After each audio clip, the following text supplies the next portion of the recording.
Contractors were some of the first ones to push for BIM. And in fact, today, a majority of large contractors are using BIM. Smaller firms often have more difficulty investing in training on new tools. Some also just don't feel the need, but I am not getting into that subject again. By now, hopefully, you are all believers in the benefit that BIM brings to projects of all sizes. One of the most important benefits from BIM is derived from the close coordination that can be achieved when all major subcontractors use the building model for detailing their portion of work. This enables accurate clash detection and correction of clashes before they became a problem on site. This is why contractors and owners should also include subcontractors and fabricators in their BIM efforts. The traditional design bid build delivery process could contribute significantly to the project during the design phases when contractors, subcontractors, and fabricators work closely with the design team.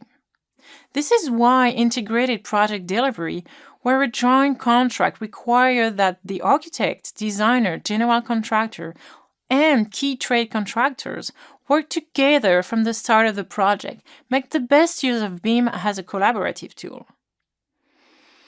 The professional gap between designers and builders has grown during the past century. While building systems have become increasingly complex and technologically advanced, designers have less and less control over the entire design. Instead, designers communicate their intent to builders, and the builders detail their proposed solutions. And also, more and more building components and systems are assembled or fabricated off-site. Designing coordination with a 2D CAD system is error-prone, labor-intensive, and relies on long cycle times. BIM addresses these problems in that it allows for the virtual construction of components and coordination among all building systems prior to producing each piece. Depending which type of subcontractor or fabricator you are, you will use BIM in a different way.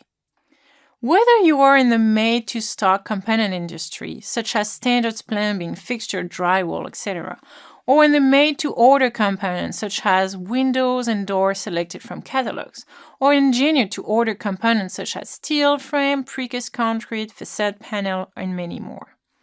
Different software and tools will be available for your specific needs.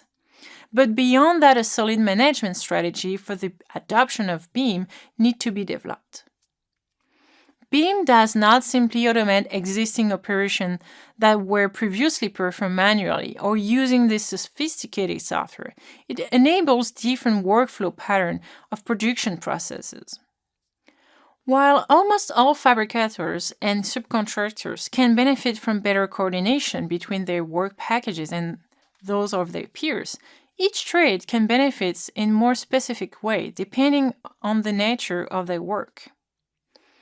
All of the team members will need to participate, depending on the project delivery method, in the creation or the update of the BIM execution plan by designating a BIM manager in charge of the build phase BIM supervision, and they should follow the first step initiated by the design team.